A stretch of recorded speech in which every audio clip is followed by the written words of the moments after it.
Come with me to DC to cover RFK Jr. and his MAHA movement. It is day 2, and I'm starting out the day catching up with my old Fox coworker Alana over breakfast. Then we're off to the Department of Health and Human Services, RFK Jr.'s official workplace. Look at that line of people trying to get into the press conference. Fellow media personality Caitlin Sinclair was right behind me as we waited to go through TSA level security.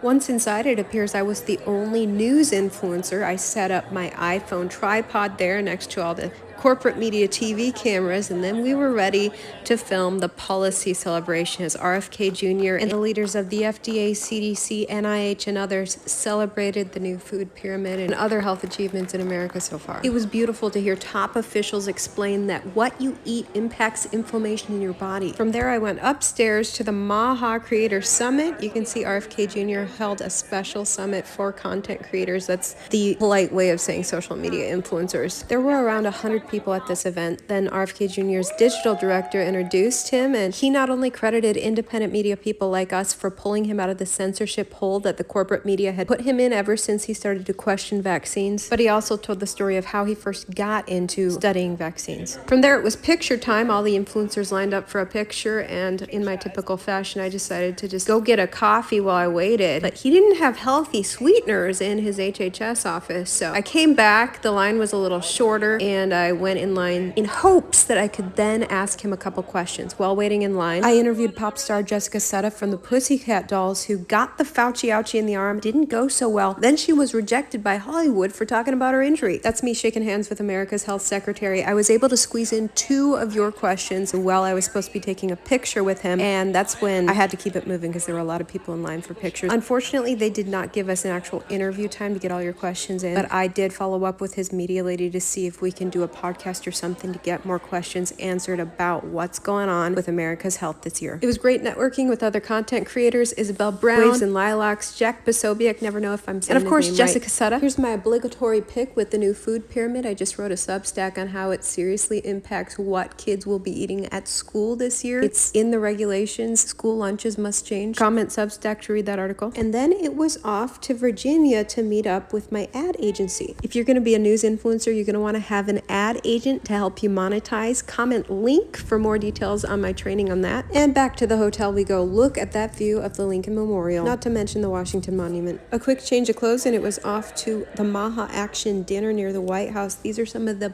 biggest advocates for Make America Healthy Again, people who poured their time and money into this cause. When I heard the stories of a lot of them, either they or their loved ones had personally been impacted and harmed by the status quo of health in America. So they are here to make a radical change.